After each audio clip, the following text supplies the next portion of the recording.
Hey guys welcome back to my mini video. आज चाहिँ म र मेरो बहिनी बुधबारे जाँदैछौँ। किन जाँदैछौँ भने चाहिँ अलिअलि सब्जी लिनु थियो र मेरो बहिनीलाई घुमाउनु पनि थियो। घर बस्दा बस्दा बोर लाग्यो अरे मेरो बहिनीलाई, र आज म बजार लिएर जाँदैछु मेरो बहिनीलाई। अन्त बजारबाट हामी उत्रिम पुग्यौँ अनि मेरो बहिनीलाई एकदमै धेरै प्यास लागेछ।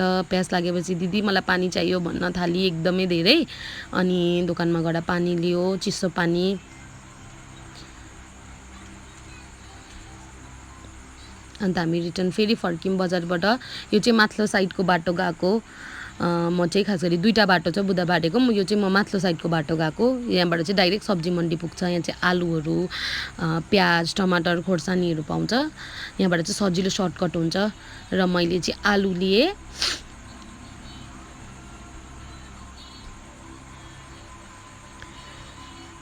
आलु लिएपछि फेरि म प्याजतर्फ लागेँ। प्याज किन्दैछु म।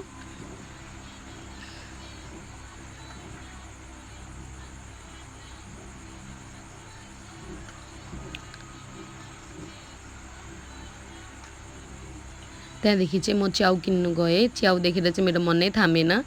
त्यही भएर मलाई च्याउ एकदमै धेरै मनपर्छ र म च्याउ किन्न गएँ। च्याउ किनेँ मैले। त्यहाँदेखि फेरि म हेर्दै गएको त मैले गुन्द्रुक देखेँ। फेरि गुन्द्रुक देखेपछि मलाई मेरो मम्मीको धेरै याद आउँछ कि। मेरो मम्मीको फेभरेट चाहिँ गुन्द्रुक हो। अनि अलिकति घर पनि पठाइदिन्छु अनि घरमा पनि राख्छु भनेर चाहिँ मैले गुन्द्रुक किनेँ।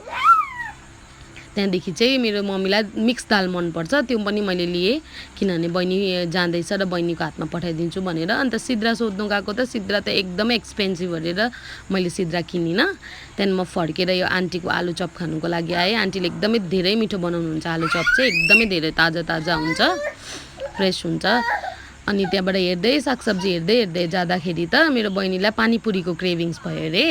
फेरि मलाई भन्न थाली पानीपुरी खान्छु भनेर। त्यहाँदेखि फेरि खोर्सानी, इस्कुस किन्नको लागि म त्यहाँनिर एकछिन रुकेपछि चाहिँ मेरो बहिनीले यस्तो हेर्नु त दिदी भन्दा त हामीलाई एकदमै धेरै गर्मी भइरहेको थियो, पसिनै सरी भइरहेको थियौँ हामी। हिँड्दै गएपछि फेरि मेरो बहिनीले दिदी मलाई चप्पल किन्नु छ भनी।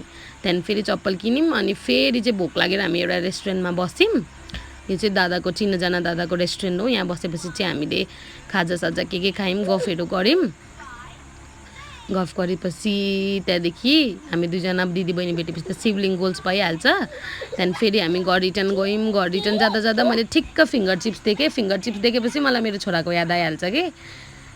त्यहाँदेखि मैले एउटा फिङ्गर चिप्स लिएँ। त्यहाँदेखि चाहिँ म फर्केर घरतर्फ लागेँ। Hope you guys enjoy my video. Thank you.